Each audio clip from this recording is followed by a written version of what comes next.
Every single morning, it feels like Canada wakes up to some new drama from Donald Trump. New day, new target, new headline, it never ends. But this time, something flipped.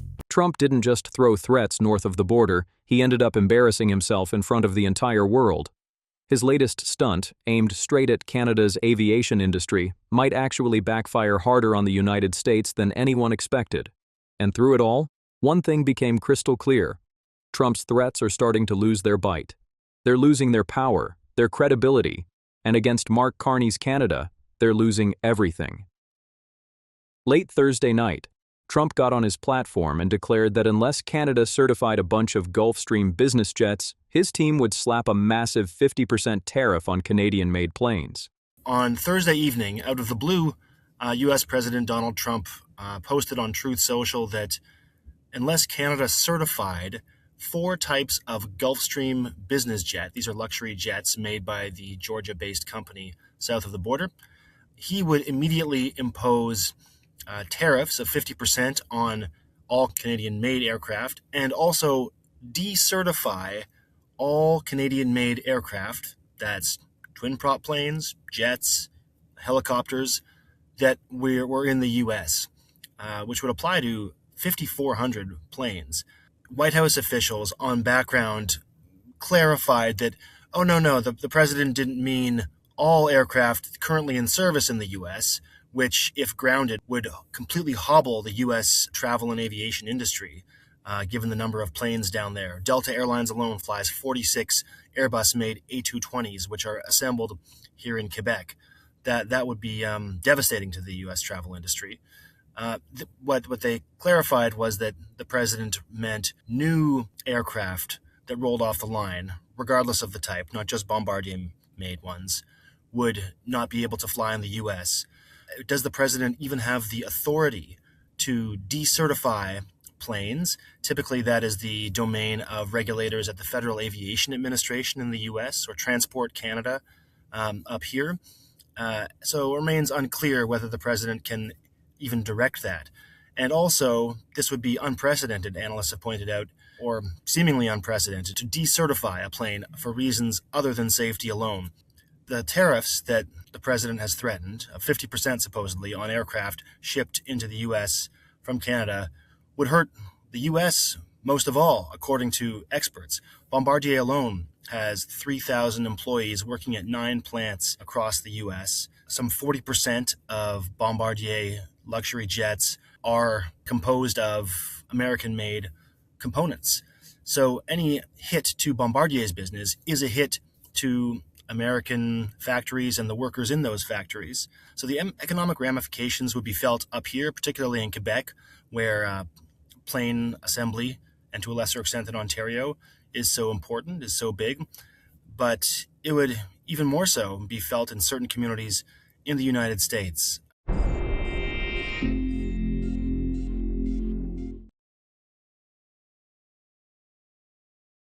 He even went as far as suggesting that Canadian aircraft flying in U.S. skies could lose their certification altogether.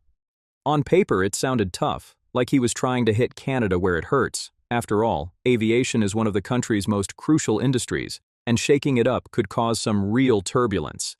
It was clear Trump wanted to corner Carney to make him bend or pay up. But the wild part, the whole move totally backfired. Almost instantly, the White House started backpedaling. Officials rushed to clarify that no existing Canadian planes were getting grounded and that the so-called tariff threat only applied to future deliveries. Just like that, the big bad warning lost all its thunder.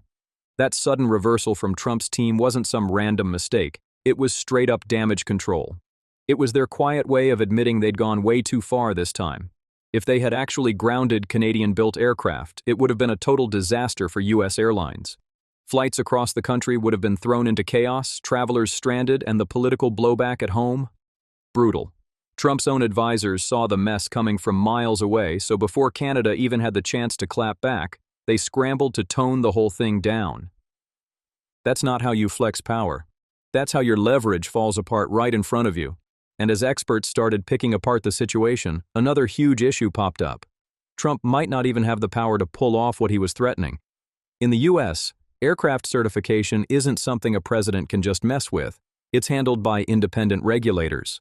The FAA runs the show stateside, while in Canada, it's Transport Canada. These agencies make decisions based on safety rules and technical standards, not political tantrums.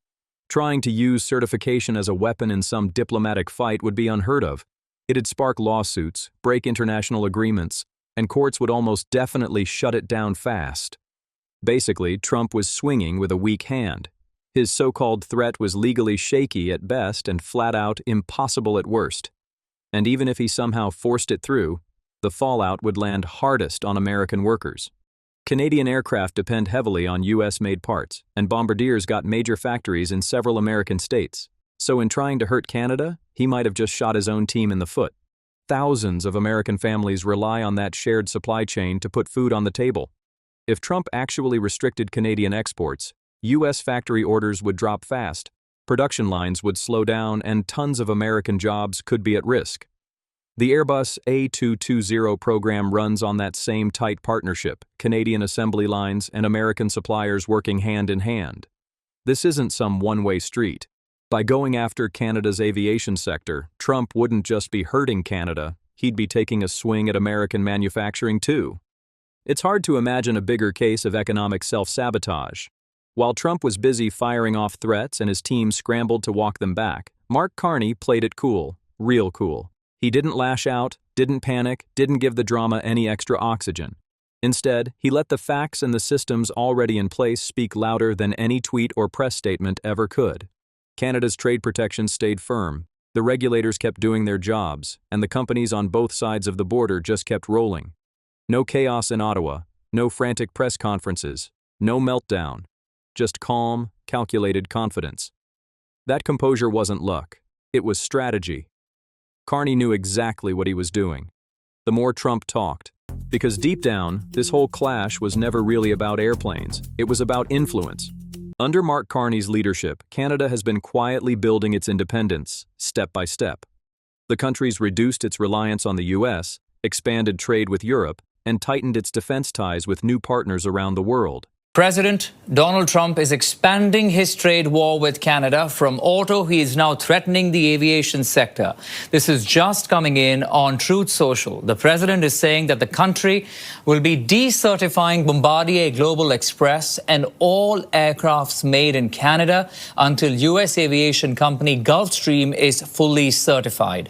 Trump posting, quote, "If for any reason this situation is not immediately corrected, I'm going to charge Canada a 50% tariff on any and all aircraft sold into the United States of America." That's the latest threat that's coming in from U.S. President Donald Trump, this time expanding the trade war from the auto sector and threatening the aviation sector right here in Canada.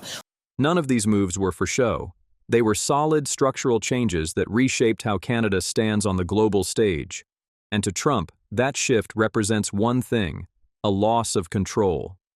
When Trump feels control slipping through his fingers, he doesn't adapt. He lashes out. Not because confrontation works, but because it's the only playbook he knows.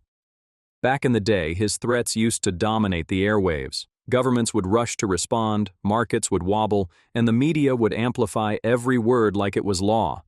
But this time? Totally different vibe. Canada didn't panic. The market stayed calm. Allies stood by and watched. And within days, the spotlight turned, not on Canada, but on the cracks showing in Trump's own position. Instead of calling the shots, he was cornered into backtracking and clarifying. That's a full reversal of power, and it showed just how much the game has changed. This whole episode exposed something even bigger: Trump's growing isolation. He's picking fights with the Federal Reserve, trying to lean on independent institutions, and facing pushback from inside his own party. Investors are keeping their distance, watching him with increasing caution. Every new clash chips away at his authority, and every controversy makes his words mean a little less. Now, when he throws out another threat, fewer and fewer people bother to take it seriously. Authority without trust doesn't mean much. It's power with no punch. Around the world, the message came through loud and clear. A U.S. president made a huge economic threat, and within hours his own government had watered it down. Legal experts tore into it, saying it might not even hold up in court, and economists warned it would boomerang right back at the U.S. Meanwhile, Canada didn't flinch. No panic, no drama, just quiet confidence. That's not strength from Trump. That's a failed flex.